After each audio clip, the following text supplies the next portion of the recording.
Aš galvoju, kad prancūzai šioje grupėje turėtų būti kaip ir pagrindiniai favoritai, nes vis tiek yra žiūrovų palaikymas. Aišku, yra dvi pusės. Gali padėti ir gali žiūrovai, norėdami daugiau, gali ir pakišti koją, bet aš manau, kad prancūzai aiškus favoritai šioje grupėje. Ir antri, man atrodo, šveicarai turėtų būti. Nu, vis dėlto šveicarai daugiau patyrimo turi. Nu, aš galvoju, kad anglai iš tikrųjų surinkę dabar turi vieną iš jauniausių komandų, kuri, sakykime, parodė rezultatą, laiku išėjo iš grupės ir užtikrintai išėjo. Ir aš manau, kad tokie žingsnelių į priekį turėtų toj grupėje gal ir, sakykime, po ilgų metų prasibrauti į tolimesnį etapą.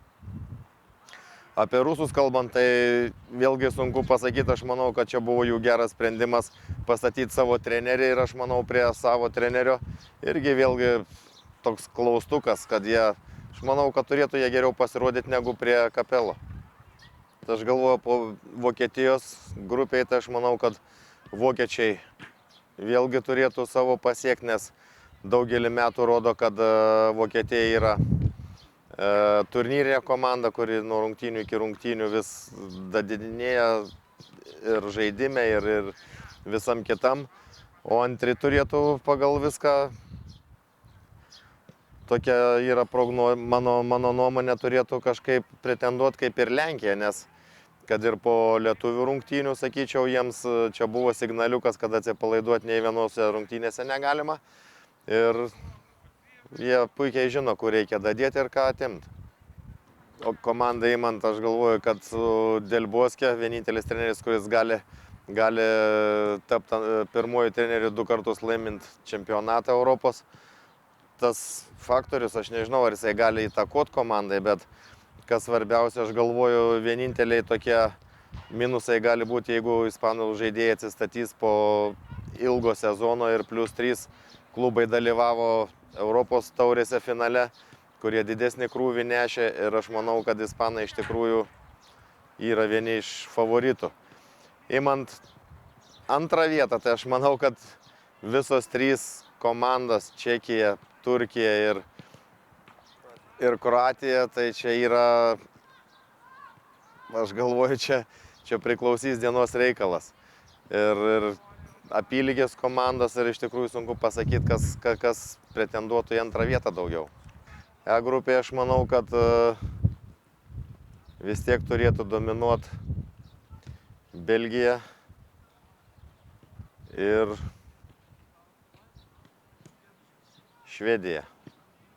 Nes vis tiek su tokiais žaidėjais kaip Ibrahimovičius vis tiek daug kas priklauso nuo tų žaidėjų.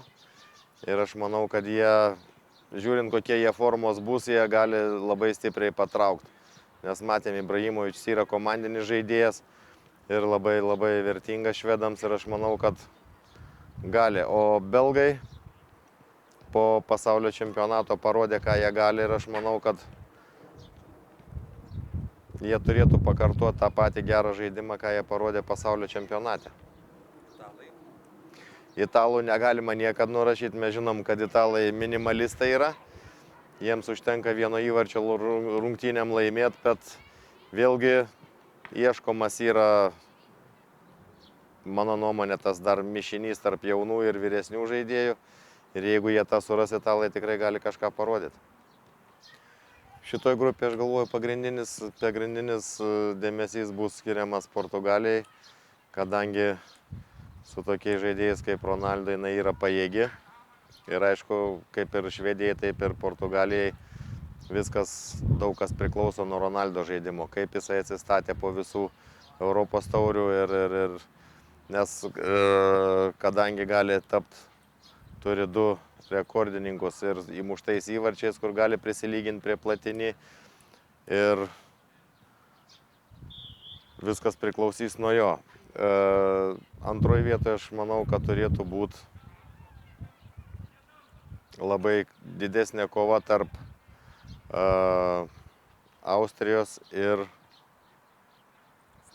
Islandijos, nes dabar mes vis puikiai žinom, kaip Islandijos futbolas kaip yra pakilęs, kaip jie praėjo šitą atrankinį etapą ir lygiai taip pat kaip ir Austrai savo pogrupį įveikė ir švedus tuos pačius, ir Rusijos komandą. Ir aš manau, kad tarp tų dviejų komandų spręsis, kas taps antri.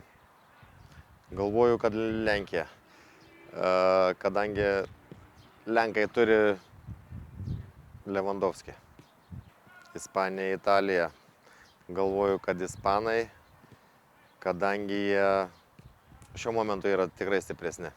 Anglija ir Rumunija čia gali būti netikėtumų, bet su šiuo metu man atrodo, kad anglai gal stipresni. Čia dviejų žvaigždžių kova, čia labai sunkus klausimas. Aš galvoju, kad Portugalija.